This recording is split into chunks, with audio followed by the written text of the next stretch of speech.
Hi again, it's Dr. Nastel. Um, you have a ton of information available to you this week, which I hope you take a look at, start thinking about, and then return to in the remaining couple of weeks of the semester. So in this video, I just want to walk you through how I would approach this project and the ways that I think will be helpful for you as you start to do this work.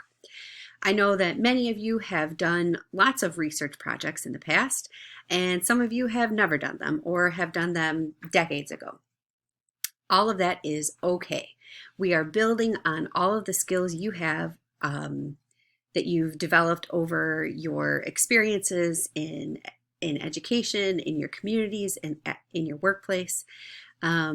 And we're going to continue to build on the skills that you're developing and mastering in this class about summarizing, paraphrasing, analyzing, and bringing ideas together. So you have this project about a question or problem related to writing studies. And everything we've done in this class is related to writing studies. So my first suggestion is to come up with something that matters to you that you've been thinking about as a result of this class. What I would do is go back, reread what you submitted in week 4, where you started to identify the themes that have been emerging. But even after doing that, I would go back and look at all of your writing for this class. Go check out all of the available assignments, the readings, the podcast episodes. Even take a look at the other episodes of Pedagogue that we didn't look at, that we didn't listen to. Go back to your summaries and think about the main ideas that you've been reading about, and then start thinking about your own experiences with writing, reading, literacy, and education. What interests you? What do you think is controversial? What do you wish you had been reading about? What kinds of things do you think are important in higher education today? Those are the places where I would start.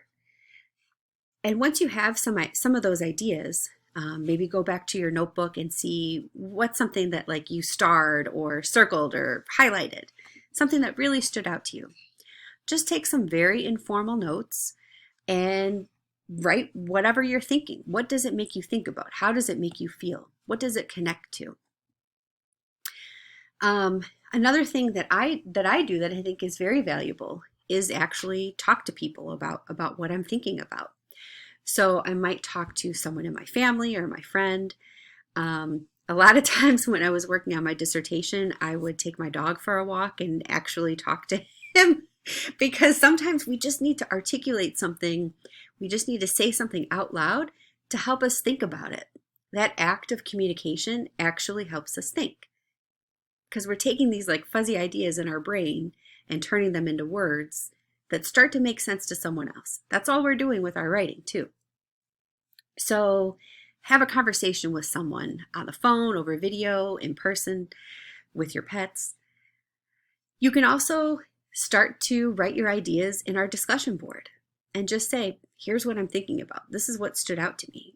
And your colleagues in this class, we can all work together and say like, well, why did that stand out to you? Or I don't see that connection yet. Can you explain it a little bit more? And that can help you think more deeply about why you have this reaction, why you have this interest. So those are the main things actually that I would do. It's very informal, but it's all part of the writing process. All of these things can help us become better thinkers and better writers, better learners. So we're going to go back and review the writing that you've already done in the assignments as well as your notes. Go back and review all of the materials that have been available to us, the podcast episodes, the chapters, the articles, and just kind of think about our own experiences.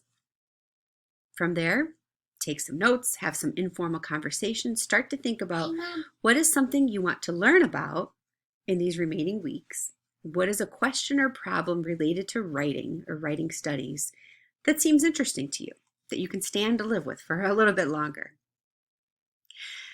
And please remember that I am always very happy to talk with you or to email with you about this work. I think it's really exciting and I love it. So I am missing our regular conversations that we have when we're not a remote campus. And I'm very, very happy to work with you on this.